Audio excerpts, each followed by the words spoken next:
Seigneur vous bénisse. Je ne sais pas si on m'entend. Moi, je m'entends juste un tout petit peu de mon côté, mais l'Éternel est grand. Amen. Encore une autre semaine. En fait, on est la deuxième dimanche et la deuxième qui débute pour le mois de mai. Qui ici a hâte au 21 juin, la journée officielle de l'été. On voit un peu que le soleil, il reste, ça réchauffe. Des fois, ça nous joue des tours parce qu'on est dans la maison, dans la voiture, on pense qu'il fait très chaud et lorsqu'on sort dehors, il y a un vent qui nous frappe. Mais on est quand même content parce qu'on sent quand même que l'été arrive. L'été arrive. Donc, certainement, en fait, en cette journée de la fête mère, en fait, nous voulons prendre le temps d'honorer les mamans et de dire que nous les aimons et que nous les apprécions. Vous savez, en fait, nous désirons mettre en évidence l'amour que nous avons pour elles. Certains diront que la fête, en fait, des mères n'est pas biblique. D'autres diront que cette fête, elle est une fête séculière. Eh bien oui, c'est vrai. Ça ne sort pas de la Bible de célébrer en fait les mamans. Mais par contre, cependant, le principe de celle-ci, elle est bien spirituelle. Vous savez, on avait dit que Dieu est amour et c'est une des caractéristiques du fruit de l'esprit que Dieu demande en fait qu'on puisse ressortir, qu'on puisse appliquer à tous les jours. Vous savez, l'amour est un signe évident que nous sommes les disciples de Jésus-Christ. Vous savez, je vous ai dit il y a plusieurs semaines de cela que l'amour devrait être une valeur fondamentale de notre vie de tous les jours. Nos valeurs disent aux autres qui nous sommes. En fait, nos valeurs, c'est ce qui nous définit. Vous savez, j'avais parlé, ou bien j'avais eu le temps de partager deux définitions par rapport aux valeurs. C'est quoi une valeur? Donc, c'est la croyance fondamentale qui dicte ses comportements et détermine nos choix. Je répète, c'est la croyance fondamentale qui dicte ses comportements et détermine nos choix. Deuxième définition, c'est une valeur. La valeur, en fait, une valeur est un principe ou une norme selon laquelle une personne décide ce qu'il est le plus important dans sa vie. Je répète, une valeur, c'est un principe, en fait, ou une norme selon laquelle une personne décide ce qu'il est ce qui est, en fait, le plus important dans sa vie. Et lorsqu'on grandit, je pense que c'est une chose qu'on néglige de faire, de demander en fait aux enfants de savoir quelles sont vos valeurs. Vous savez, il y a des valeurs qui se transmettent de père en fils, de père en fils. Ça se transfère en fait par rapport à la culture, ça se transfère par rapport à la communauté. Et très souvent, on l'applique, mais on ne sait même pas si en fait c'est une valeur en fait qui est importante pour nous, ou c'est une valeur que nous avons décidé d'appliquer à tous les jours, tout simplement. Nous l'appliquons, nous l'exerçons sans même le connaître. Mais je suis rentré dans une situation, dans un temps dans ma vie, où est-ce que je reconnais que d'identifier les valeurs dans nos vies est très, très, très important. En fait, elle est vitale. C'est ce qui va aider même le succès, le développement de ta vie après l'Esprit de Dieu en toi. Vous savez, honorer les parents, ta maman, ne devrait pas être une chose ou une affaire ou bien tout simplement une activité que vous faites une fois par année. En fait, l'honorer devrait être un principe, devrait être une valeur qui est inculquée en vous et que vous avez choisi ou décidé d'appliquer tous les jours de votre vie. Vous savez, lorsqu'on va prendre un peu le mot honorer, et lorsque je vais prendre le texte, en fait, dans le livre d'Éphésiens, chapitre 6, un petit peu après, vous allez voir, dans les deux, il y a différentes traductions. Lorsqu'on prend le mot honorer, elle peut également être remplacée par le mot respecter. Vous savez, lorsqu'on honore une personne, et lorsqu'on parle d'honorer, ou bien qu'on parle de respect, on parle d'honorer, on parle en fait l'obéissance, mais ce n'est pas seulement l'obéissance. Donc, obéir à quelqu'un ne veut pas dire automatiquement que vous honorez la personne. En fait, honorer la personne, c'est vraiment dans le contexte, lorsqu'on parle dans le contexte d'enfants et de parents, c'est vraiment d'obéir, mais d'obéir avec ce sentiment d'amour, ce sentiment profond où est-ce que tu veux faire plaisir aux parents. C'est-à-dire, lorsque le parent demande une affaire, lorsque le parent s'attend à quelque chose, en fait, lorsque tu l'appliques, tu le fais de tout cœur, tu le fais de tout toi-même, et dans le but de rendre plaisir à ton parent. Vous savez, et c'est alors que cette obéissance avec cet amour mélangé ensemble devient maintenant un acte qui va définir ou bien qui va présenter l'honneur dont tu veux donner à ton parent. Vous savez, merci beaucoup. Parce que je sens également que le micro me fait du bruit. Vous savez,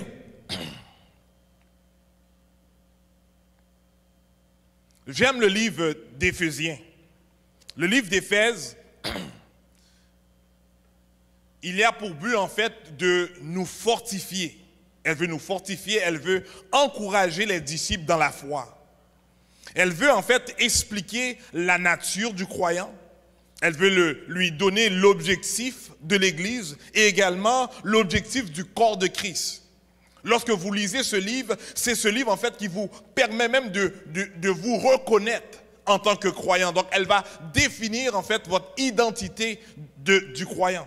Vous savez, lorsqu'on va lire le verset dans le chapitre 4, le verset 4 et 6, donc Éphésiens 4, le verset 4 et 6, il va nous dire « Il y a un seul corps et un seul esprit, de même que vous avez été appelés à une seule espérance par votre vocation. Il y a un seul Seigneur, une seule foi, un seul baptême, un seul Dieu et Père de tous. Il est au-dessus de tous, agit à travers tous et habite en nous tous. » Donc, on va voir ici comment il va nous faire comprendre qui nous sommes et comment que nous devons travailler ou fonctionner ou cohabiter ou bien travailler notre unité entre chaque croyant et même avec ceux et celles qui ne connaissent même pas Christ. Puisque l'amour demande en fait de aimer quiconque, quelle que soit la personne que ce soit. On va lire en fait dans ce livre. Cette lettre, elle va nous parler probablement de l'unité de Christ. Lorsqu'elle parle de l'unité de Christ, elle va en fait nous révéler l'origine des bénédictions spirituelles. Elle veut en fait que nous reconnaissons que nous avons la vie de Christ en nous. C'est un peu qu'est-ce que l'évangéliste Jétro a parlé la semaine passée par rapport à l'homme selon Dieu. Et il avait parlé par rapport en fait au fonctionnement et également le résultat. Donc lorsqu'on comprend en fait notre vie en Christ, la vie que nous avons qui est en Christ et la vie de Christ en nous, ça nous emmène dans cette nouvelle perspective, à savoir qui nous sommes, qu'est-ce que je peux faire, qu'est-ce que je suis en mesure de faire, parce que les caractéristiques de Christ est en moi et elles me permettent de faire ce que Christ lui-même faisait lorsqu'il était sur terre. Elle fait en sorte que je puisse reconnaître mon identité. Nous sommes en fait, elle fait comprendre que nous sommes un temple du Seigneur. En fait, nous sommes en fait l'habitat où Dieu réside. Pas dans un moment ou une période de temps, mais lorsqu'on accepte Jésus-Christ comme sauveur personnel, elle vient habiter en nous et elle demeure jusqu'à la résurrection, jusqu'à le retour de Jésus-Christ. Elle parle également de l'unité dans le corps. Lorsqu'on parle de l'unité dans le corps, elle nous explique un peu comment vivre comme membre dans le corps, vivre comment on se passe dans le corps, en fait, dans l'église, ou bien dans notre assemblée, ou bien dans notre communauté. Elle dit également comment vivre, comment qu'on doit vivre en tant qu'enfant de lumière. Elle nous dit comment qu'on doit également vivre au travers ou par la puissance du Saint-Esprit. Elle va également nous faire comprendre comment qu'on doit vivre en famille, comment qu'on doit vivre entre mari et femme, comment qu'on doit vivre entre enfants et parents et enfants. Elle va nous même aller à dire, parce qu'on savait dans le contexte de ce livre-là, l'esclavage était encore en évidence. Donc, en fait, lorsqu'on parle d'esclavage, donc il y avait des personnes qui étaient au service des maîtres, des propriétaires. Donc, elle va également parler comment devrait être la relation entre l'esclave et le maître. Donc, on va voir plusieurs aspects, comment vivre vraiment en tant que corps de Christ, en tant qu'Église, en tant qu'individu qui formant ce corps de Jésus-Christ et qui va dans une seule direction. Donc, il complète en fait ce livre en nous indiquant que la vie, elle est constituée d'un combat spirituel et que nous devons en fait nous revêtir de l'armure spirituelle. Donc, elle nous fait comprendre qui on est, elle fait comprendre comment qu'on doit fonctionner, elle nous fait comprendre comment qu'on doit interagir, mais elle nous fait comprendre également qu'au travers de tout cela, on est dans un combat spirituel et on doit se revêtir de l'armure spirituelle parce qu'on se doit de marcher selon la foi, marcher par l'esprit. Et dans le dernier livre, dans le livre d'Éphésiens 6, le verset 2 et 3, va nous dire ceci, qui est en fait le message que j'aimerais, où est-ce que je voulais mettre en phase aujourd'hui, qui est « Honore ton père et ta mère ». Honore ton père et ta mère est le premier commandement, accompagné d'une promesse, afin que tu sois heureux et que tu vives longtemps sur la terre. Il dit, et dans une autre traduction, elle nous dit « Respecte ton père et ta mère » est le premier commandement suivi d'une promesse, afin que tu sois heureux et que tu jouisses d'une longue vie sur la terre. On va voir ici que c'est l'une en fait des commandements de Dieu, c'est un des principes que Dieu va en fait automatiquement mettre un résultat lorsqu'une personne puisse faire quelque chose. Elle va nous dire ici que si tu honores ton père et ta mère, automatiquement elle dit que tu vas être heureux et que tu vas vivre de longs jours. Qui ici n'aimerait pas vivre de longs jours? Qui ici, ou bien qui m'écoute, qui écoute le son de ma voix, qui n'aurait pas aimé vivre heureux et vivre de longs jours? Je pense que tout le monde se mettrait en ligne dans le but de vivre heureux et de vivre longtemps. Et très souvent, on se pose la question, qu'est-ce que je dois faire pour vivre longtemps? Qu'est-ce que je dois faire pour être heureux? Qu'est-ce que je dois faire? Etc., etc. Et je vous dis que dans la Bible, on retrouve tous les principes qui nous indiquent qu'est-ce qu'on doit faire pour être heureux et qu'est-ce qu'on doit faire également pour vivre longtemps. Mais lorsqu'on voit ici cela, on comprend automatiquement que cela rentre en fait par rapport dans le concept de valeur, rentre dans le concept où est-ce qu'on doit rechercher à être enraciné en Jésus-Christ et faire en sorte que Jésus-Christ puisse faire ressortir de nous des valeurs qui vont démontrer en fait que nous sommes des enfants de Dieu. Les valeurs sont des racines de qui ou de quoi qui sont les plus importants de notre vie. Donc, on va voir que ce qui est important de notre vie, c'est ce qui va nous canaliser, c'est ce qui va en fait nous modeler un peu notre mentalité et faire en sorte qu'on puisse aller vers l'avant pour aller en fait atteindre ce que nous voulons atteindre. Mais des fois, on peut avoir un objectif dans la vie, mais à cause qu'on n'a pas les valeurs nécessaires qui va en fait nous pousser, qui va en fait nous motiver à aller de l'avant. Donc, on va peut-être l'avoir dans nos pensées, mais on n'est jamais en mesure d'aller atteindre ou d'achever ce que nous voulons faire. Donc, il est très important de comprendre c'est quoi les valeurs, c'est quoi ces outils dont on doit mettre à notre disposition qui va nous aider en fait à atteindre un niveau, à atteindre une dimension, à atteindre en fait un accomplissement qu'on a en fait en tête, qu'on a dans nos pensées, qu'on ressent que Dieu aurait aimé qu'on puisse faire. Très souvent, on va dire que oui, on est appelé et que on a l'appel de Dieu dans notre vie et que Dieu équipe, Dieu donne tout ce qui est nécessaire avant même qu'il t'appelle à faire quelque chose. Mais en réalité, c'est vrai. Mais par contre, ça n'empêche pas que Dieu te demande d'aller t'outiller, Dieu te demande d'aller rechercher la connaissance, Dieu te demande de demander la sagesse, parce que c'est pas parce que tu as tout ce que tu as besoin pour faire quelque chose. Exemple, si on donne à une personne tous les outils nécessaires pour construire un bâtiment, mais il n'a jamais appris la maçonnerie, il n'a jamais appris comment faire du plâtre, il n'a pas appris comment faire de manœuvrer en fait un marteau ou quoi que ce soit, ou bien une scie électrique, ou bien une scie à batterie, mais tu lui demandes de construire, il ne sait même pas comment faire un plan, etc. Comment veux-tu à la fin qu'il puisse en faire ces choses-là. On va voir même que dans l'Ancien Testament, lorsque Dieu avait appelé Moïse à sortir le peuple d'Égypte, et lorsqu'il avait décidé en fait de dire à Moïse que j'aimerais que tu puisses construire un temple pour moi, le tabernacle, il va dire mais je vais te demander de demander à un tel, parce que lui il a plein de connaissances et de sagesse, il est en mesure en fait de savoir comment faire ce que je désire que tu fasses. Mais par contre il a donné le plan à Moïse, mais Moïse lui-même n'avait pas cette capacité,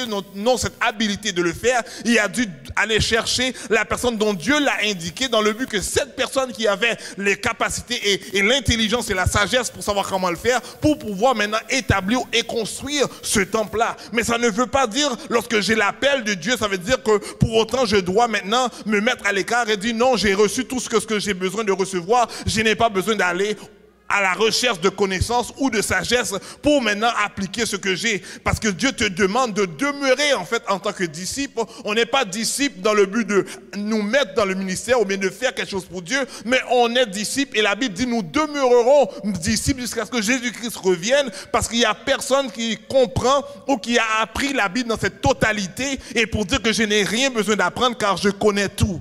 Tout le monde apprend à un niveau et Dieu fonctionne avec nous de révélation en révélation. Donc les valeurs sont les racines de qui ou de quoi qui sont les plus importantes pour nous, pour notre vie. Et c'est pour ça qu'il est très important qu'on puisse aller rechercher, qu'on puisse aller voir, aller essayer de comprendre quelles sont les valeurs et quelles valeurs que je veux m'approprier. Et peut-être qu'il me manque certaines valeurs pour que je puisse maintenant expérimenter le succès que Dieu a promis dans ma vie. Peut-être qu'il me manque des valeurs que je puisse maintenant expérimenter en fait peut-être la joie, ou expérimenter le contentement, ou bien expérimenter la réussite que Dieu veut dans ma vie, dans le but que je puisse maintenant travailler mon caractère, dans le but que je puisse arriver maintenant à accomplir ce que Dieu désire dans ma vie. On va dire que dans la vie d'un individu, Dieu donne tout. Dieu donne tout, dans le concept que Dieu donne tout, donc Dieu te donne des éléments, mais Dieu met également des éléments qui est accessible à toi, dans le but que tu puisses aller les procurer, dans le but de faire le chemin que tu dois faire sur la vie. Donc il est très important qu'on puisse savoir quelles sont les valeurs que j'aurais aimé avoir, quelles sont les valeurs que j'aurais aimé appliquer dans ma vie. Vous savez, nous ne sommes pas tous nés avec des valeurs.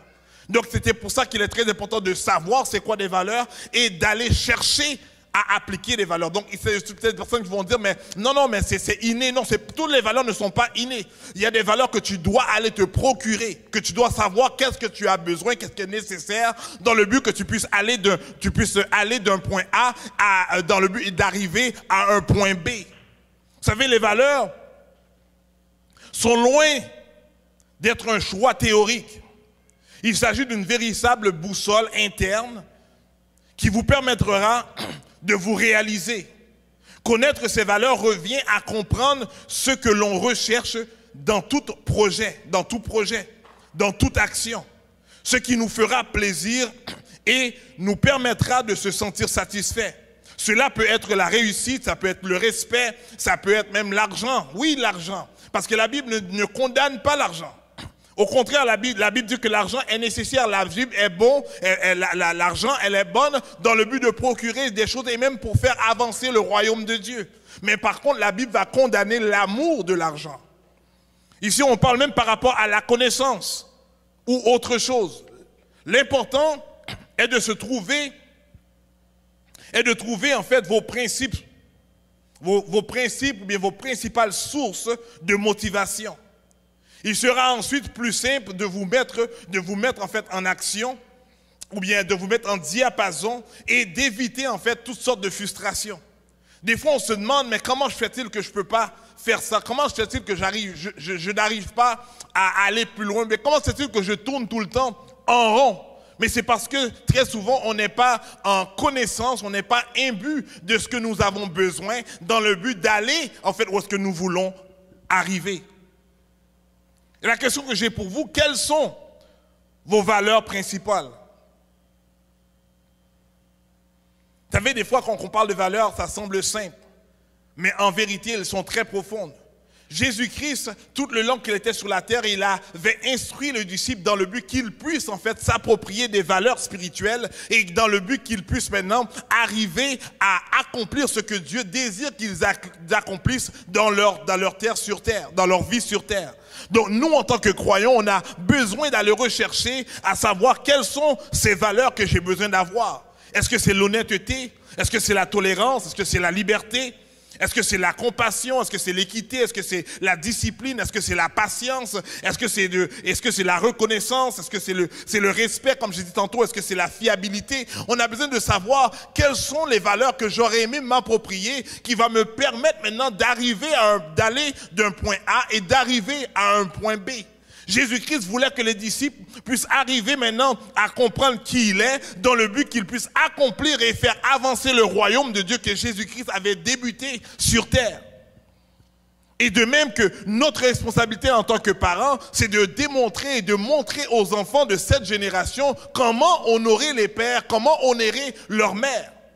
Vous savez, aujourd'hui, les enfants ont ce principe en tête qu'un parent, c'est tout simplement un ami, un parent, c'est tout simplement quelqu'un comme n'importe qui. Ils ont tendance à vouloir, en fait, surtout dans la communauté séculière aujourd'hui, mais même dans la communauté canadienne ou québécoise, c'est qu'ils peuvent parler comme ils pensent, ils peuvent dire des choses comme quand ils veulent, etc., etc., tandis qu'ils ne comprennent pas dans le concept du respect ou dans le concept de valeur et d'honorer le parent. Il y a une manière d'entretenir avec un parent, il y a une manière dont tu dois parler à ton parent, il y a une manière dont tu dois te comporter lorsque tu es autour de tes parents parce que tu veux lui démontrer en fait cet amour, tu veux lui démontrer en fait cette obéissance, tu veux lui montrer en fait ce désir en fait de vouloir l'aimer puisqu'on dit aimer n'est pas en fait une parole seulement, mais elle est une parole accompagnée d'une action. Donc qu'est-ce que tu fais qui va démontrer que tu aimes ton parent, que tu aimes ta mère?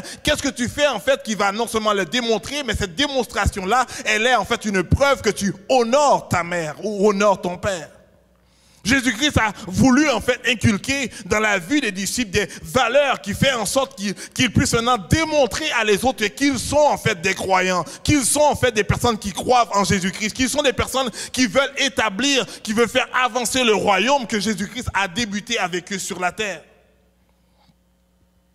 Donc en comprenant que je suis enraciné en Christ, cela me fait comprendre que je dois être en mesure de comprendre et de savoir quelles sont les valeurs qui devraient être importantes pour moi. Et maintenant, qu'est-ce que j'ai besoin maintenant lorsque je connais qui je suis? Qu'est-ce que j'ai besoin et je connais aussi le plan que Dieu a dans ma vie? Quelles sont les valeurs que j'ai besoin qui vont maintenant m'aider à aller vers l'avant? Parce qu'il y en a peut-être que tu as, mais il y en a que tu dois peut-être aller rechercher et qui va maintenant être un outil pour toi pour t'emmener dans cette prochaine dimension, dans ce nouveau niveau, qui va t'aider maintenant dans la nouvelle saison que tu es dans ta vie. Donc aujourd'hui, j'aimerais vous faire comprendre. Dépendre du Saint-Esprit ne veut pas simplement dire que j'oublie tout, je laisse tout de côté et que je suis seulement avec l'Esprit et je nie en fait par rapport à la connaissance, par rapport au savoir, par rapport à les gens que Dieu met autour de nous qui va nous aider. Non, on doit prendre en compte toutes les choses pendant que je suis rempli du Saint-Esprit et pendant que je marche par l'Esprit, pendant que je marche par la foi, je dois être en mesure de connaître ma parole. La Bible va dire que je ne peux pas marcher par la foi si je ne connais pas une parole. La parole va nous faire comprendre que la foi vient de la parole. La parole vient de Jésus-Christ. Donc si je n'ai pas une parole, si je n'ai pas Jésus-Christ, il est impossible pour moi d'appliquer la foi. Donc de dire que je marche par la foi, que je vais quelque part parce que Dieu m'envoie, mais je veux dire, mais quelle connaissance que tu as, quel fait que tu as. Et tu dois être en mesure de relater ce fait-là parce que c'est ce que tu as reçu qui va être maintenant ce support, qui va être cette encre, qui va t'aider maintenant à te maintenir où est-ce que tu es et savoir que je vais atteindre l'objectif que Dieu a dans ma vie parce qu'il m'a dit quelque chose et parce que je fonctionne par rapport à ce qu'il m'a dit et ce qu'il m'a dit, je vais m'équiper dans le but maintenant d'atteindre l'objectif que Dieu a pour ma vie. Vous savez, la Bible ici, je vous dis que j'aime le livre d'Éphésiens. Pourquoi? Parce qu'elle est là pour nous édifier. Elle est là pour nous encourager. Mais encourager comment? Elle est là pour nous donner des principes maintenant de base. Elle est là pour nous donner des valeurs vitaux dans le but que nous puissions s'en approprier et qui va nous aider en fait à vivre maintenant cette vie d'abondance que Dieu nous a donnée et voir comment on peut voir la gloire de Dieu se manifester dans nos vies de tous les jours. Être croyant ne demande pas seulement que je crois en Jésus-Christ et j'en arrête là. De croire en Jésus-Christ et que j'en arrête là, la Bible nous fait comprendre que tu es sauvé, le résultat en fait du salut. Mais de vivre maintenant cette vie abondante, tu dois être en connaissance de qu'est-ce que c'est cette vie abondante. De dire que oui, Dieu a des plans de succès pour moi et des plans en fait de réussite pour ma vie, mais tu dois savoir quels sont ces plans. Et maintenant, qu'est-ce que je dois avoir, qu'est-ce que je dois mettre maintenant dans ma vie, qu'est-ce que je dois commencer à appliquer pour atteindre l'objectif que Dieu a pour moi. Tu ne peux pas dire que j'ai un plan de succès, que Dieu va me faire ainsi, ou bien que, je savais, aujourd'hui, surtout les jeunes, ils aspirent tous à devenir des multimilliardaires. Et lorsque tu leur demandes, ok, mais qu'est-ce que tu fais pour atteindre cet objectif? Ils ne savent même pas qu'est-ce qu'ils font, mais ils ont un plan. Parce qu'ils vont dire, non, moi je sais, j'ai un plan, mais qu'est-ce que tu fais? Est-ce que tu lis des livres? Est-ce que tu prends connaissance de ceux qui sont devenus milliardaires? Est-ce que tu écoutes pour voir quels sont les principes, les valeurs qu'ils appliquent à tous les jours? Est-ce que tu dis non. Et aujourd'hui, la vague, en fait, des fois, qui me dérange, moi, en tant que jeune, jeune, oui, je suis jeune, en tant que jeune adulte, c'est quoi? C'est surtout quand les jeunes vont nous dire, non, mais tu sais, c'est pas tout le monde qui est riche, qui a réussi dans la vie, qui ont été à l'école. Et je ne sais pas où est-ce que ce principe, où est-ce que cette idéologie, où est-ce que cette mentalité vient. Je dis oui, mais c'est vrai, là, il commence à énumérer des noms. Il dit non, Bill Gates, il commence à dire plusieurs noms là qui n'ont pas été à l'école, etc. Je dis oui, mais c'est vrai, Steve Jobs. Et là, je dis oui, mais c'est vrai. Mais je dis, mais est-ce que c'est vrai, ils n'ont pas été à l'école, mais ils n'ont pas arrêté d'apprendre. Parce que tu ne peux pas dire que tu vas atteindre un objectif si tu n'apprends pas. Je dis, dis-moi ce que tu apprends. Dis-moi, qu'est-ce que tu passes ton temps, quand tu passes ton temps sur YouTube? Est-ce que tu écoutes des documentaires? Est-ce que tu écoutes des formations? Est-ce que tu écoutes des informations qui vont aider maintenant à ce que tu atteignes ton objectif? Quel livre? Quelles sont les ressources que tu utilises, que tu emploies, que tu vas maintenant, tu emmagasines, qui va faire en sorte que tu puisses arriver dans l'objectif que tu te donnes? Parce qu'avoir une idée, avoir des intentions, ne définit pas en fait la réalité du fait que tu vas accomplir quelque chose. Plein d'intentions restent dans la pensée. Mais c'est les actions que tu mets en place qui te permettent maintenant que tu puisses mesurer où est-ce que tu étais, où est-ce que tu es et où est-ce que tu vas aller. Donc aujourd'hui, j'aimerais vous encourager de dire qu'on est enraciné en Jésus-Christ. Il faut comprendre qui nous sommes. Il faut aller rechercher maintenant quels sont les éléments que Dieu m'a déjà donnés. Qu'est-ce que Dieu veut pour ma vie? Comment Dieu veut que je fonctionne? Et si je n'ai pas cette connaissance, je dois aller la chercher. Quand ce que la Bible va dire, femmes, il va dire, hommes, aimez vos femmes. Il va dire, femmes, respectez vos maris, etc. Mais il faut savoir, mais c'est quoi aimer? C'est quoi respecter? Enfant, honore ton père. Mais c'est quoi ça? Parce que des fois, on lit le texte qui est noir sur blanc, mais si on n'arrive pas à comprendre c'est quoi, mais il va être très difficile. Un homme et une femme qui se joignent dans le lien de mariage et sans comprendre le mariage, sans comprendre la communication, sans comprendre maintenant la collaboration qu'il devrait y avoir, etc., etc. Tu fais juste te marier parce que tu penses que c'est seulement l'acte sexuel et avoir des bébés et c'est fini là. Non, c'est beaucoup plus que ça.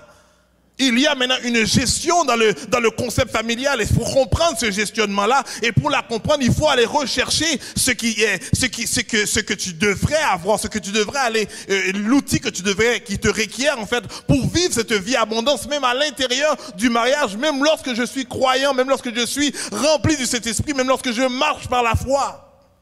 Et aujourd'hui, je vous fais comprendre, j'essaie de vous faire comprendre, j'essaie même de me faire comprendre que Ricardo, tu ne dois pas en rester là, mais tu dois aller rechercher l'information, tu dois rechercher à te connaître. Qu'est-ce qui est important dans ta vie?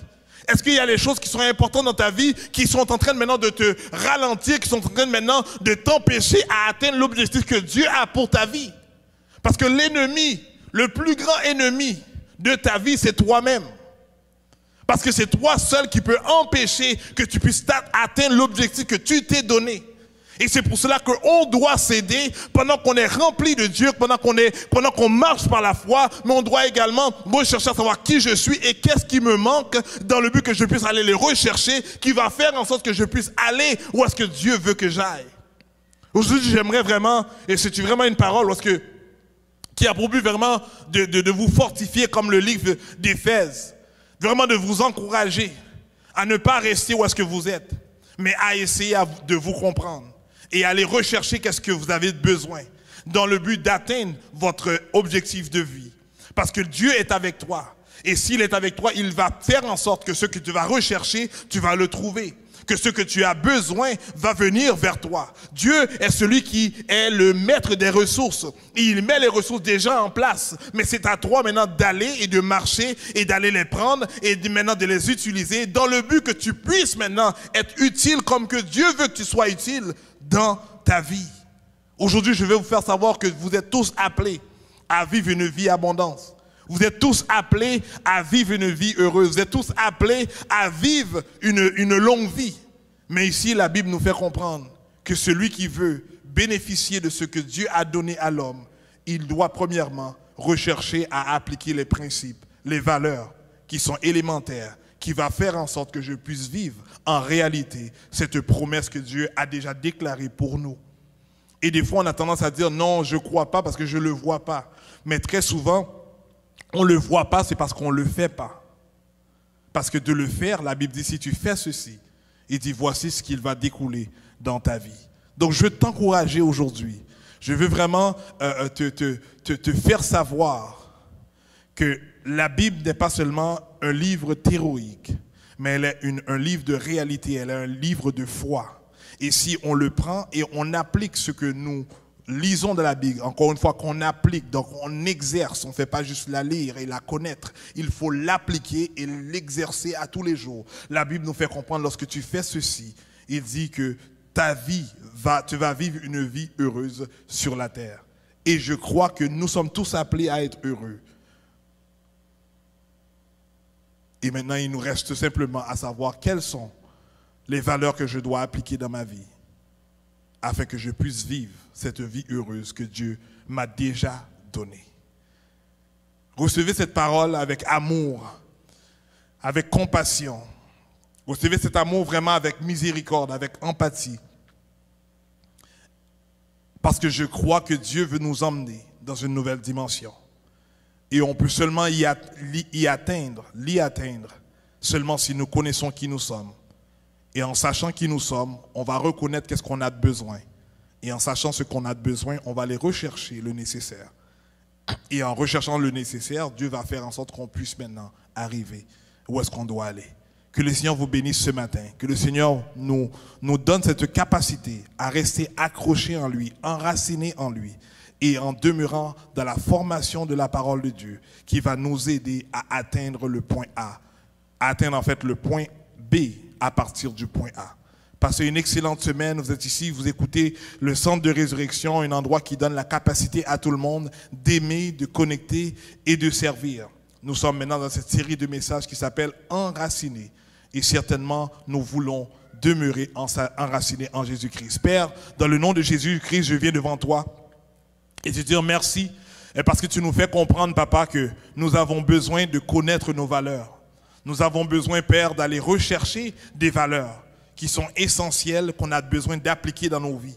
Père, lorsque tu parles du fruit de l'esprit, Père, tu parles, Papa, de différentes caractéristiques de valeurs que tu nous demandes d'appliquer au Père de ton croissant. Et tu dis, Papa, que lorsque nous te recherchons et que nous sommes imbus de cela, Père, tu vas faire en sorte que l'Esprit puisse nous transformer et faire en sorte qu'on puisse agir avec bonté, agir avec bienveillance, agir avec amour, agir avec patience, Père, au de ton croissant. Et même lorsque des fois on peut manquer de patience, manquer de bonté, Père, mais tu dis, Papa, de nous relever et de te demander de pardon et de continuer, parce que l'important c'est que nous sommes conscients de ce que nous avons besoin, de qui nous sommes, et par la suite nous sommes en mesure d'évaluer jour après jour comment nous agissons, parce que notre but, Père, c'est de te faire plaisir. Notre but, Père, c'est de t'honorer, Père. Notre but, Père de ton croissant, c'est démontrer notre amour pour toi, mais par l'obéissance de ce que tu nous demandes.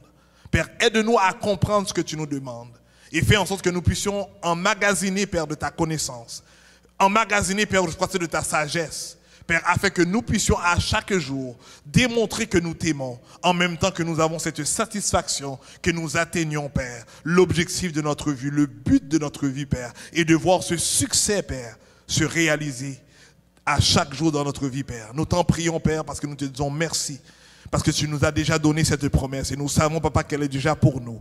Mais c'est à nous, Père, de nous mettre en condition et d'agir, Père, avec le caractère du croyant, afin d'atteindre, Père, et de voir ta gloire se manifester dans notre vie personnelle, dans notre vie familiale, Père, et également dans notre vie professionnelle. C'est dans le précieux nom de Jésus que je te prie. À toi revient la gloire et l'honneur dans tous les siècles. Amen. Passez une excellente semaine. Je vous aime en Jésus-Christ et je souhaite en fait à toutes les mamans vraiment bonne fête des mères. Nous vous aimons, nous vous respectons et nous vous honorons pour qui vous êtes. Passez une excellente semaine. On se voit la semaine prochaine, Dieu voulant, d'ici là.